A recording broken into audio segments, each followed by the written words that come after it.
Bonjour à toutes et à tous, on commence ce tour de la presse sportive en Italie avec la fin de la 15e journée de Serie A et nous avons eu le droit à un match complètement fou hier soir au Stadio Olimpico entre la Lazio et l'Udinese, score final 4 partout après moult rebondissements, comme le résume l'édition romaine du Corriere dello Sport ce matin. Après avoir été menés 2-0 puis 3-1, les Lazialais sont revenus et sont même passés devant l'Udinese en menant 4-3.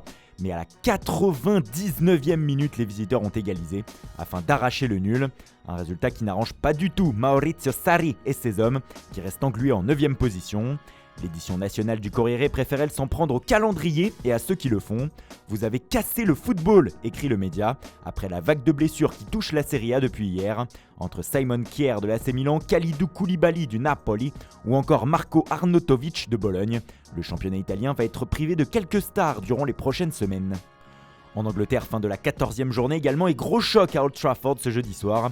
Et le théâtre des rêves a vu Manchester United s'imposer au forceps contre Arsenal 3-2. Le tout avec encore une fois un phénoménal Cristiano Ronaldo. CR7 a inscrit un doublé et a dirigé le spectacle des Red Devils pour le Daily Telegraph du jour. Le Portugais a inscrit hier ses 800e et 801e buts en carrière lors de cette rencontre. Tout simplement monstrueux. Ce sont même des buts fous pour le Daily Express, qui revient aussi sur la polémique de l'ouverture du score d'Arsenal. Emile Smith-Rowe a vu son but validé alors que David De Gea était au sol au niveau de sa ligne de but. De quoi faire enrager les Mancuniens. En tout cas, cette victoire de United était l'acte final de Michael Carrick sur le banc de Manchester pour The Guardian.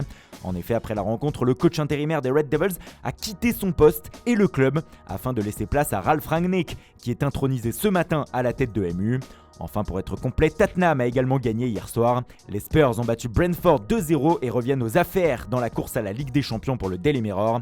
En effet, Antonio Conte et ses hommes sont ce matin 6e à seulement 2 points de la 4e place. On parlait de Cristiano Ronaldo et de ses exploits sur le terrain, continuons à parler du Portugais mais pour toute autre chose désormais. La Gazzetta dello Sport se penche de nouveau ce matin sur les ennuis judiciaires de la Juventus suite à l'enquête ouverte après des plus-values douteuses de la part de la vieille dame. Et selon le média au papier rose, le transfert de CR7 à Turin en 2018 intrigue les enquêteurs. C'est pourquoi son agent Jorge Mendes va être bientôt entendu par ces derniers sur cette affaire. Même s'il n'est pas concerné directement, Cristiano Ronaldo est dans la tourmente en Italie. Autre joueur de Manchester United à la une ce vendredi, Edinson Cavani. L'attaquant uruguayen barré par CR7 justement dans l'effectif des Red Devils songe à quitter l'Angleterre prochainement. Et selon Sport, le FC Barcelone serait intéressé par le fait de le récupérer, d'autant qu'il sera libre en juin prochain et pourrait donc débarquer gratuitement. L'agent de Cavani aurait d'ailleurs proposé son poulain au Barça. L'ancien parisien, si l'on en croit Mundo Deportivo, ne serait pas le seul joueur libre l'été prochain à intéresser les Catalans. André Onana de l'Ajax, mais également Andreas Christensen et César Azpilicueta de Chelsea sont également dans le viseur des Blaugrana. En tout cas, selon Sport, 2 transferts sont prévus cet hiver du côté de la Catalogne afin de renforcer l'effectif de Xavi.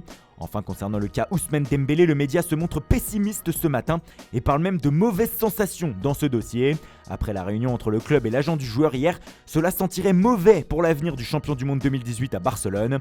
Ce dernier ne voudrait pas prolonger, ce qui met en colère le Barça selon les Sportiu. Dembélé et son agent ne feraient actuellement aucun effort pour mener à terme et de façon positive les négociations selon le média. L'histoire entre le Français et le Barça semble donc toucher à sa fin.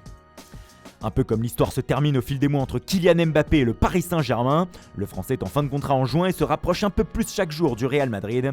Selon AS, le club madrilène a même déjà un plan afin de l'intégrer au sein de la Casablanca la saison prochaine. Tout Madrid serait déjà en train de planifier l'arrivée du tricolore comme membre de l'effectif. Même Carlo Ancelotti, l'entraîneur du club, serait déjà en train de penser à un trio d'attaque Mbappé, Benzema, Vinicius. Cependant, contrairement à AS, Marca de son côté se montre un peu moins confiant sur le cas du champion du monde. Car comme l'écrit le quotidien, le Real ne fait pas confiance au PSG sur ce dossier. Les Parisiens espèrent toujours prolonger leur prodige. Madrid est donc obligé de se protéger en continuant son forcing incessant auprès du joueur. Surtout que les relations entre les deux clubs ne sont pas au beau fixe en ce moment. Le Real craint donc un mauvais tour de passe-passe de la part de Paris. Et on termine ce tour de la presse sportive en France, où même si l'actualité principale est le début de l'aventure des championnes olympiques tricolores au championnat du monde de handball en Espagne, le journal L'Équipe arrive quand même à nous parler de Lionel Messi ce matin. Et selon le média, l'Argentin serait déboussolé par la Ligue 1 depuis son arrivée dans la capitale. Après plus de 600 minutes sous le maillot parisien au sein du championnat de France, la Pulga n'a inscrit qu'un seul petit but. Ce sont même toutes ses stats perso qui sont clairement en dessous de ses standards habituels lorsqu'il évoluait au FC Barcelone. Tout Paris attend enfin le déclic demain soir sur la pelouse du Racing Club de Lens.